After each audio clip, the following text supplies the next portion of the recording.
Welcome back to another episode of Bitfinex Talks. I'm Ricardo Martinez, your host, and I am here at Bitfinex Business Day at Crypto Latin Fest as part of Colombia's Tech Week. I have the pleasure to be joined by my good friend Pedro Solís from Liquid Manzana. Pedro, I recently did a podcast with you. Yeah. And you had a lot of important stuff to discuss, but today you're in Colombia as part of Crypto Latin Fest. Like, tell us about it. What's Liquid Manzana trying to achieve here? So, man, thank you very much for having me again. I really appreciate that. Funny enough, last time you and I talked, I was in DC for the U.S. strategy on AI and crypto. Yeah, right? I remember you telling me that was a really cool event. And now we're here at Crypto Latin Fest for, like you said, Crypto Week here in Medellin. Dude, honestly, we're just trying to do the exposure of what all we can achieve through the appropriate use of this technology. And I use that term appropriate very poignantly because I think we all want to prevent the bad actors from coming in and minimize the exposure to people's monies getting gone, right? Like we want to help people invest their money appropriately, grow their money, and have these financial freedoms that we can all have through the use of crypto technologies. So. That's amazing, man. So, like, for those that didn't catch the first interview we did, explain what Liquid Manzana is for those that are not familiar with the platform. Yeah, so Liquid Manzana, we are a tokenizing platform that's based on real-world assets, right? Our main focus is real estate, and with that, we can sidestep it to further, precious metals, tokenization of any asset that's a tangible asset, right? Like commodities. Commodities, exactly, right? So this is just taking out the middleman of Web 2 financing and moving it to Web 3, right? We're not reinventing the wheel. I'm not bringing you some unicorn flying animal token that has no real value or backed by an ethereal perspective, right? It's something real, it's something tangible, something people that instills confidence in the investment, right? Not just invest in this because we said so, right? Yeah, it's not smoke and mirrors, there's actually something behind it. Right, exactly, man, exactly, that's what it is. That's awesome, man. So, tokenization has been a big buzzword in legacy finance. Most famously it was Larry Fink talking about how everything's going to be tokenized in the next 10 years. You are a pioneer in the tokenization of real world assets. Like, what potential do you see for this industry in the next few years? Look, man, I think Larry Fink has a lot of financial experience, to say the least. Yeah. And if he's saying that we're going to have up to like $10 trillion, I've heard up to $15 trillion of tokenized assets by 2030, I was reading an article out of Dubai the other day that currently they've tokenized Dubai in general, $25 billion worth of assets, upwards also up to like $250 billion worth of assets. And that's a fraction of the it's a speck of dust. 300 to $800 trillion market that this tokenization world can be, man. And that's insane. But the problem being, and I say this to everyone, right? You have to have a business plan, a real real financial structure of the returns that you're looking to have. I can tokenize whatever, man. I can tokenize your hat, but how many people can want to buy that hat, probably a lot because you're cool, Ricardo, But there has to be a market for it, right? There's a market for commodities, right? It's a known and trusted market. I would say, with the economic crisis that is looming on the horizon, the fact that much of the world has currencies that are not stable. We're here in Colombia right now. The peso is notoriously, volatile and inflationary. So, part of the adoption here in Colombia is people seeking to escape that inflation and protect their purchasing power and their assets. Do you see that playing out globally? I think that's a it's a very good point. I brought that up here just recently on my panel where we were talking about what are the issues in liquidity and the things that we're trying to solve with all these technologies, not just necessarily our platform, right? But first of all, talking about monies, right? Right now there's a lot of dormant money, right? It's just sitting somewhere, either just in an account, not really producing anything, right? If we get that money moving and moving in the ecosystem, we can start building more things, bringing more just resources to the world in general, right? Yeah, more potential, more opportunity. Right. Yeah.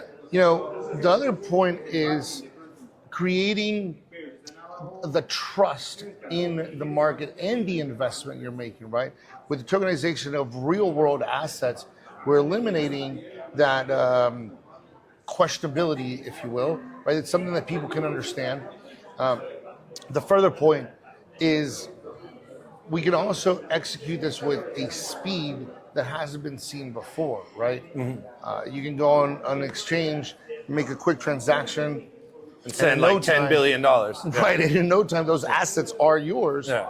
Period, done, game, set, match. Yeah. And all of these regulated investments have a one-to-one liquidity and backing that's real, that again instills trust in the people that are doing this.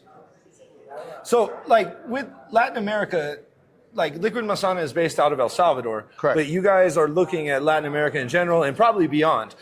Like, what's the most exciting region in Latin America in terms of adoption and potential, like for Liquid Manzana? That's a great question, right? I think all of Latin America is a wonderful virgin pioneered land, right? Like right now, that we can all grow with, right? Right now, Bolivia is really exciting because they just Everyone's been saying that. Dude, I mean, they just signed that really interesting covenant with El Salvador. Yeah. They're backing up entities that are regulated in El Salvador will be able to go work as regulated entities in Bolivia. The market of Bolivia is a very unique one for various reasons. Right, they just came off of the gray list of transactional monies, right? Like so, but with Crypto was illegal there too. Right, Like a Bitcoin year was ago, illegal. man. Yeah. A year ago now, they're pricing things in Tether. Yeah. Right, It's like, incredible. It's incredible. It's insane. But the problem is, due to their financial status, their what's it called? The safety. I'm gonna butcher this, but it is the trust in the investment, right? They're very like their few, rating, yeah. That's exactly right. Right, the investment rating is like a triple B right now. So Okay. a lot of people still have questions of whether they can or cannot do But it. historically, they've been very mismanaged by the Right. leadership, right? Now that we have these new regulations that they can back themselves with, right, substantiate these investments with, now these investment firms, these institutional monies that need to come in to perpetuate the cycle of growth here in Latin America, now they can have that confidence in what we're trying to do is real and is backed by something tangible. It's backed by something that you can just look it up and be like, I mean, the blockchain itself is a ledger, man. Like, okay, cool, there's money in this. We were talking with these guys and we did this example of like, we're gonna invest in 1,000 trees for carbon credits. Bro, anyone can go into the GPS location and be like, yep, there's 1,000 trees. Okay, I count 1,000. They're there, right? Hey man, why are there 998? Oh, you're right. 2 of them died. We're replacing them right now, right? Yeah. So, yeah, there's a lot of openness that comes with this crypto space, these technologies, that is going to instill that confidence in investments, so much as individuals to institutional funds as well. How important do you think Latin America in general is like for global adoption of crypto? Like I feel like Latin America is a sweet spot because we have a tech savvy young like populace and we have infrastructure. Like it's not the same as other places where like the lights may not be reliable or there's like a huge learning curve to educate people to use like technology. I feel like Latin American people are sophisticated and ready for adoption. Yeah, I think, the good point that you made with that was, let's look at Colombia, right? Colombia is probably the crypto hub of Latin America, man. Sure, El Salvador is a regulatory crypto hub. And in my I would say we're the opinion, north of South America. We're the biggest spot. Like Argentina is pretty big too, and they're Brazil, growing, Brazil but too. Colombia has already adopted it, right? Like Colombia has been doing this for several years now. You know, you see Uruguay looking into it, you see Bolivia getting into it, right? But I think Peru, too. Peru Yeah. is a really big thing. But Colombia has led that That push. that charge, that push for sure. You know, and again, El Salvador for me, of course, I'm very Salvadoran centric, right? But you know, I look at El Salvador as this regulatory entity, the Switzerland of crypto financing, right? I would agree with that. I just spoke to Gabriel Camba from Tower Bank, Okay, yeah. based in Panama, and he was expressing the fact that like El Salvador has kind of been a beacon for like the surrounding countries in terms of like an example to follow, like footsteps to like walk after. And I use that. I love that you mentioned Panama because Panama is the traditional finance hub of Central, maybe even Latin America. I would say Latin America. Latin America in general, right? And someone once told me that they wanted to make El Salvador the financial hub of Latin America. I was like, that's That's tough that's a with tall Panama order, there. guy. Like, have you been to Panama City? Have you seen the canal that It's ships all Miami. the world's goods? Like, Yeah. So, but becoming the crypto financial hub, the regulatory aspect of it, that's very, very viable and feasible and pretty much obtainable. I think they're leading that charge right now. So Yeah. I think that can be. I would say like you're starting to see the fruits of El Salvador's labor, like from the fact that Google is like created the biggest building in the whole city. Tether's about to come. the biggest tower in Central America. Yeah, Strike is there. Like there's a Bitrefill is there. Like there's a ton. Liquid Manzana is there. Liquid Manzana is there. Yeah. There's a ton of crypto companies that are very, very well established and well known that look to El Salvador as like a base of operations for the Western Hemisphere. So like for me, El Salvador is one of the more interesting places in Latin America for crypto for obvious reasons. Like, I guess like how does it differ from Colombia in your perspective? I think they put the regulation first. That's to me like here we don't even have regulation. Correct, right? Which is the spirit of crypto, right?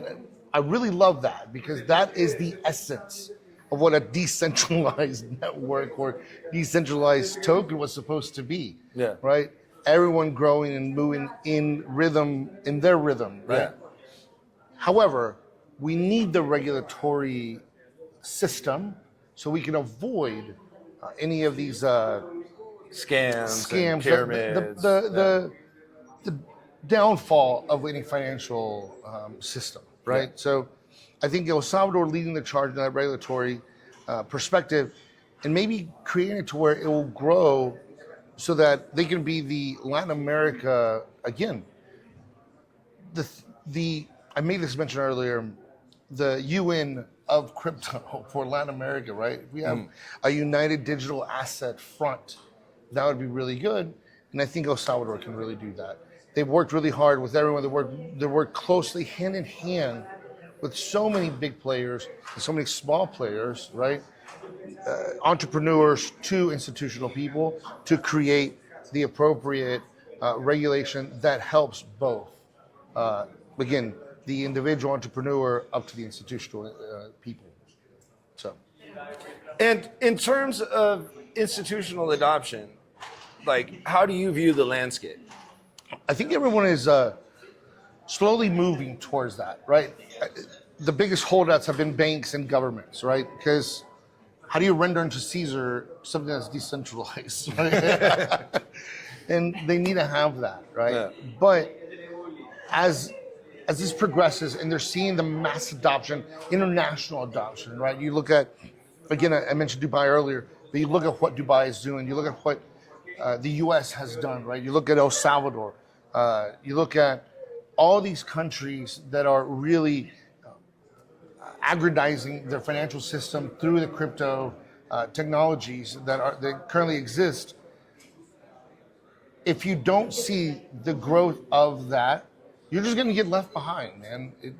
This is why the AI and crypto conference that we had recently is so imperative, because the same thing, man. If you don't start using these technologies that just make you stronger, better, faster, less frictionless almost, right? Yeah. Bro, you're gonna be stuck in the Stone Age while everyone's past the tech stage. Like, right? It's. I think DeepSeek, the Chinese AI, was kind of a glaring example of that. Like, you have OpenAI and like Perplexity, like these U.S. companies, just burning money. They're not profitable, and then you have this little upstart company in China that came out and eclipsed their technological achievements with a way lower budget. Right. You know what I mean? Like, I think crypto is kind of like the same in that aspect in terms of like disruptiveness and like leveling the playing field for And others. back to like the Colombia statement you made earlier, right? Like, why everyone is running around doing these things, but those people that are running around doing these crypto things in Colombia are looking at the path of least resistance, right? If I have all the money in the world, well, I can just throw money at anything and it's going to yield money eventually, right? I don't care. Yeah. But if I don't, I'm going to look at the path of least resistance, how we can make that grow and yield a return to each one of us. And everyone in the space is learning from both institutional teachings and individual learnings, right? Like, so I think there's a lot of future in this space. And again, if people don't wake up to it, they're just going to be left behind, right? There's a revolutionary era, right? The industrial complex. I think this is our new financial era and transition, right? Yeah, I would agree with you. Financial transition. I would agree with you 100%. Pedro, we're running out of time. Do you want to give people contact information for Liquid Manzana, the website, the social media, anything like that? LiquidManzana.com. Thank you very much. Aside from that, I'll get you all the other social medias, but we'll put it in the LiquidManzana.com is the number one thing I can give you. Yeah. If you have any questions, come visit El Salvador for sure. Yeah. We'd love to host everyone and see how it goes. Indeed. Well, thank you so much for your time, sir. Appreciate it, man. Thank you.